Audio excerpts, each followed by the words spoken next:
আমি একটি ছোট্ট প্রশ্ন করি, সেটি হচ্ছে আপনারা পিয়ারের কথা বলেন, পিয়ারের নানা রকম যুক্তি আপনাদের আছে, কিন্তু যদি কেউ সমাজের মনে করেন বিশিষ্ট ব্যক্তি যাদের কোনো রাজনৈতিক পরিচয় নাই কিন্তু এলাকার জনগণ তাকে পছন্দ করে, ওনারও ইচ্ছা একটি নির্বাচন করবার জন্য, সেটি কি পিয়ার সিস্টেমে সম্ভব? হ্যাঁ, অবশ্যই সম্ভব। কিভাবে? আমি বলি, এখানে পার্লামেন্ট মানে আইনসভা, উনি সেখানে কিভাবে স্বতন্ত্র জায়গা আছে, দাবি খা, উনি সে একটা প্রিয় নির্বাচন, উনি ওই রাস্তার কাজ ভাগ বাটোয়ারা পাচারের আপনি এই জায়গায় আসেন, ওনাকে বলতে ভোটে আসেন, না ভোটে আসেন, ওনাকে বলতে না ভোটে আপনি কথা বলেন কেন? আমার সামনে কথা বলেন। আরে ভাই আপনি খালি আপনি কেন বলেন কেন? উনি যা বলছেন আপনি বয়স আছে, আমি কথা বলি, ওনার সাথে আমি কথা বলি, আপনি বলেন কেন? আপনি তো আপনি দেখেন না, আপনি দেখেন না, আপনি বলেন এটা বয়স আছে, এখন বলতে ন্যূনতম টলারেন্স নাই আপনার মধ্যে, আপনি রাজনীতি করতে আসছেন। দুর্নীতি, দুরাচার, স্বৈরাচার করতে করতে বিবেক বুদ্ধি সব হারাই ফেলছে এই ১৩ বছরে এই ক্ষমতাসীন দলগুলা।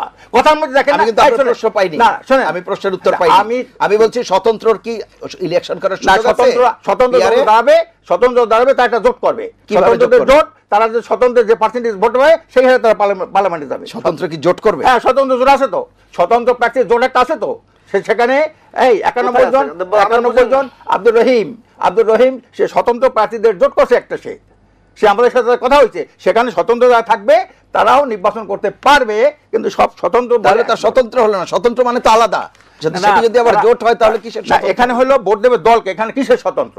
যদি জোট করতে হয় তাহলে স্বতন্ত্র হিসেবে কেউ ইলেকশন করতে যদি না পারে, সেই জোটটা জমা দেবে নির্বাচন কমিশনে, জোটের তালিকাটা সেখানে তারা করবে, সেখানে যে প্রার্থী সেই অনুসারে তারা যাবে। জনাব আকন, আমার মনে হয় আপনি ভুল করছেন, যে যদি কেউ স্বতন্ত্র হিসেবে নির্বাচন করতে না পারে তাহলে মৌলিক অধিকারই তো তার খণ্ডিত হলো। 91টা দেখা যায় পিয়ার আছে, সেখানে স্বতন্ত্র প্রশ্ন আছে, সেখানে আপনি এটা উঠেন কেন? এটা খোঁজ হওয়াতে এটা যে কেন স্বতন্ত্র করবে, স্বতন্ত্র করে স্বতন্ত্রের অধিকার নাই, আমি সেটাই বলছি।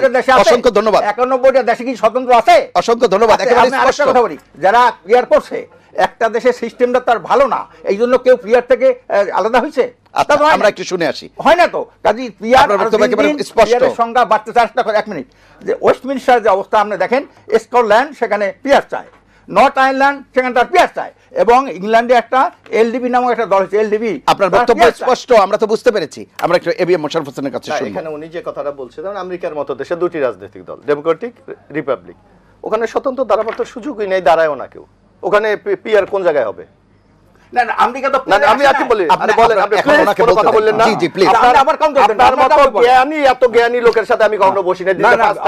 আপনি অত জ্ঞানী, আপনার ন্যূনতম টলারেন্স বলে কোনো শব্দ নেই। আমাদের রাজনীতি করতে আসছেন, আরেকজনের কথা শুনবেন না। অনেক জ্ঞানী, আমরা রাজনীতি আসছে, কথা আছেন, বয়স হইছে, আরেকজনের কথা শুনতে চান না। আপনারা জনপ্রতিনিধি হতে চান, আপনি জনগণের প্রতিনিধি হতে চান। শেখেন, আপনি শেখেন, আপনি শিখতে শিখতে সরে চলে গেছেন।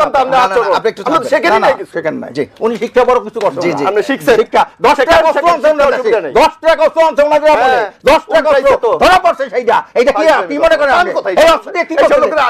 এই 13 টাকা কষ্ট কেন এই অস্ত্র আনছেন কেন? সঙ্গত এখন নয়, এইটা বলে না, এইটা শুনলে ওনাদের গায়ে ধাপ লাগে।